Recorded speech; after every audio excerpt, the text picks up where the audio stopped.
ابا کی طرف سے مجھے ہدایت دی گئی تھی کہ مغرب کی اذان کے وقت تمہارا گھر میں ہونا ضروری ہے، اور میں ابا کے حکم کی تعمیل کرتا تھا۔ جب میں مسجد میں گیا اور اس کے بعد مغرب کی نماز ادا کی، اس کے بعد تسبیحات پڑھنے کے لیے مسجد میں ہی موجود امام صاحب بار بار مجھے دیکھ رہے تھے، شاید اس لیے کہ میں اجنبی تھا۔ وہ جانتے تھے کہ میں اس محلے کا نہیں ہوں۔ اس کے بعد عشاء کی اذان تک میں ادھر ہی موجود رہا۔ عشاء کے بعد جماعت نماز ادا کی، اور جب سب لوگ گھروں کی طرف واپس لوٹنے لگے تو امام صاحب میرے پاس آئے اور کہا، بیٹا کیا مسافر ہو یا پھر گھر سے روٹ کر آئے ہو؟ اس وقت میں امام صاحب کو حقیقت نہیں بتا سکتا تھا، لہٰذا میں نے یہی کہا کہ امام صاحب میں مسافر ہوں، صبح یہاں سے چلا جاؤں گا۔ امام صاحب نے کہا، بیٹا میں تمہارے لیے کھانا لے کر آؤں؟ تو میں نے منع کر دیا اور جھوٹ بولا کہ میں کھانا کھا چکا ہوں، مگر وہ تجربہ کار انسان تھے، اس نے میری آنکھوں اور میرے چہرے کو پڑھ لیا تھا کہ میں کتنا بھوکا ہوں، لہٰذا گھر کی طرف روانہ ہوئے۔ تھوڑی دیر بعد وہ کھانا لے کر آئے۔ کھانے کو دیکھتے ہی میں اس پر ٹوٹ پڑا۔ کھانا کھا کر میں نے امام صاحب کا شکریہ ادا کیا اور یوں گھر سے باہر پہلی رات میں نے مسجد میں ہی گزاری۔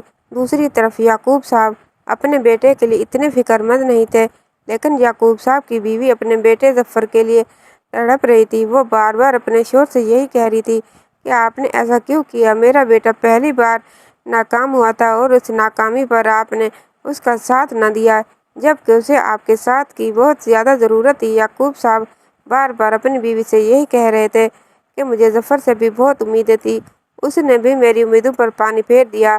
میں تو یہی سمجھ رہا تھا یہ کلاس میں ٹاپ کرے گا، ضلع میں پوزیشن حاصل کرے گا، مگر ایسا نہ ہو سکا۔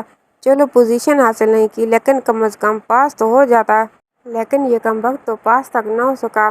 تم جانتی ہو کہ تمہاری بیماری کی وجہ سے پچھلے کئی مہینے سے میں کتنا ڈسٹرب تھا۔ تمہارے آپریشن کے لیے میں لوگوں سے قرض مانگ رہا تھا۔ ان حالات میں کم از کم میرے اپنے بیٹے کی طرف سے یہ خوشی تو نصیب ہوتی، لیکن افسوس کہ بیٹے نے مجھے یہ خوشی بھی نہ دی۔ خیر میاں بیوی کی یہ تکرار جاری رہی۔ ماں بار بار اپنے شوہر سے یہی کہہ رہی تھی کہ میرا دل گھبرا رہا ہے، پتہ نہیں میرا بیٹا کہاں ہوگا، رات کو اس نے کچھ کھایا یا نہیں۔ مگر یعقوب صاحب ابھی بھی مطمئن تھے اور اپنی بیوی سے یہی کہہ رہے تھے کہ اپنے کسی دوست کے گھر ٹھہرا ہوگا، تمہیں پریشان ہونے کی زیادہ ضرورت نہیں، دیکھنا صبح کمینہ واپس آ جائے گا۔ مگر صبح کی شام ہوئی، دن گزرتے گئے، لیکن ظفر واپس نہ آیا۔ مسجد میں فجر کی اذان سنی تو نیند سے بیدار ہوا، صبح کی نماز ادا کی اور اس کے بعد وہاں سے جانے لگا۔ امام صاحب نے جب روکا اور کہنے لگے کہ بیٹا ناشتہ کر کے ہی جانا، میں نے امام صاحب سے معذرت کی کہ مجھے اپنی منزل کی طرف جانا ہے، حالانکہ میں خود نہیں جانتا تھا کہ میری منزل کیا ہے، مگر امام صاحب نے ضد کی اور مجھے صبح تک روکا۔ صبح ناشتہ کرنے کے بعد میں مسجد سے روانہ ہوا، امام صاحب کا شکریہ ادا کیا اور اسے یہ بھی کہا کہ میرے لیے دعا کیجیے گا کہ مجھے اپنی منزل مل جائے۔ میری کوشش تھی کہ کہیں سے مجھے کوئی ملازمت یا پھر دہاڑی مل جائے تاکہ کسی سے بھیک مانگ کر کھانا نہ پڑے۔ مزدوروں کے ایک اڈے پر جا کر کھڑا ہو گیا اور انتظار میں تھا کہ کوئی شخص جس کو کسی مزدور کی ضرورت ہوگی تو یہاں سے مجھے لے جائے گا۔ سامنے ہی ایک ورکشاپ تھی اور ورکشاپ کا مالک مجھے مسلسل دیکھ رہا تھا۔ اس کے بعد وہ میرے قریب آیا اور کہا، ضرورت مند ہو؟ میں نے کہا، جی ہاں، مزدوری کے لیے ہی یہاں کھڑا ہوں تاکہ کوئی کام مل جائے۔ پھر وہ مجھ سے کہنے لگے کہ ورکشاپ کا مالک ہوں، میرے لیے کام کرو گے؟ میں نے اس بات میں سر ہلایا۔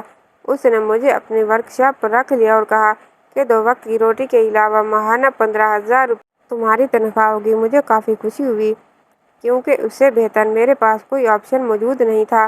میرے لیے ایک نیا شہر تھا اور تمام لوگ ہی میرے لیے اجنبی تھے۔ میں اپنا شہر ہی چھوڑ کر آیا تھا تاکہ میرا باپ مجھے تلاش نہ کر پائے۔ میں نہیں جانتا تھا کہ ابا جان نے مجھے تلاش کرنے کے لیے کیا کیا کام کیے، کیا پتہ اس نے مجھے تلاش کرنے کے لیے اخبار میں اشتہارات بھی دیے ہوں گے، مساجد میں اعلانات بھی کروائے ہوں گے، مگر مجھے ان باتوں سے کوئی فرق نہیں پڑتا تھا۔ میں تو یہ بھی نہیں جانتا تھا کہ میری جدائی کے بعد ابا اپنے کیے پر پچھتا رہے ہوں گے یا نہیں، لیکن ایک واحد ماں تھی جس کی وجہ سے میں کافی پریشان تھا۔ ماں مجھے بہت یاد آ رہی تھی۔ کبھی کبھی تو میرے دل میں آتا کہ بھاگتا ہوا ماں کے پاس چلا جاؤں، لیکن پھر جب ابا کا خیال دل میں آتا تو اپنے ارادے سے باز آ جاتا۔ ورکشاپ پر مجھے 1 مہینہ ہو چکا تھا اور میں نے خود اپنے منہ سے تنخواہ نہ مانگی، یہی سوچ کر کہ مالک خود مجھے تنخواہ دے دیں گے۔